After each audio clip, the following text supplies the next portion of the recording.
2 kali. Tak ada perubahan. Udah cucu, udah tes darah. Alhamdulillah. Allah sudah bantu, tolong. Allah Maha Esa. Allah Maha Esa.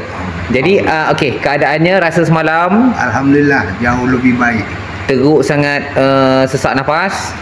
Udah tak ada lah, sikit-sikit. Semalam Itu nafas betul-betul sesak. Malam datang dalam keadaan sesak, berpapah-papah orang hantar, dan rasa tak selesa tu. Sekarang alhamdulillah Lebih kurang pukul 1 semalam. Ada sekitar jam 4 ke 5 petang sudah boleh lena tidur. dah boleh tidur lah. Sebelum tu berapa lama tak boleh tidur? Ada seminggu kurang itu. Oh, Memang tak boleh tidur itu. Kalau nak tidur tu dia okey. Sesak nafas. Okey, semalam petang sudah stabil. Kita 3 ke 4 jam ya. Dah boleh tidur. So hari lepas tu tidur di sini. Sejuk tak sejuk? Tak sejuk? Tak. Oh, kalau tidak sejuk. Oh. Biasa sejuk itu pakai jaket apa semua pakai sendiri. Sejuk ya. Malam okey dah. Okey, boleh tidur nyenyak.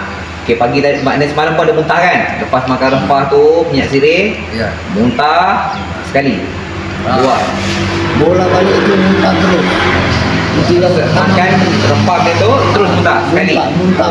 Satu kali. Sekali, 2 kali, 3 kali. Oh, 2 kali 3 kali. Okey, itu memang buang-buang toksik. Okey, lepas tu terus lagi bagi muntah kan? Bagi rempah lagi kan? Yang 2 kali itu juga keluar lagi. Itu yang sekitar 3 ke 4 jam ya?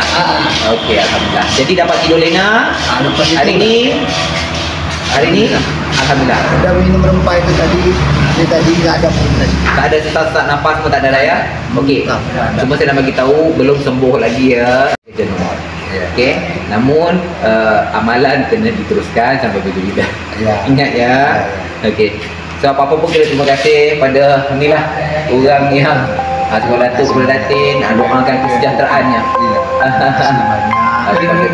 Untuk dunia dan akhiratnya.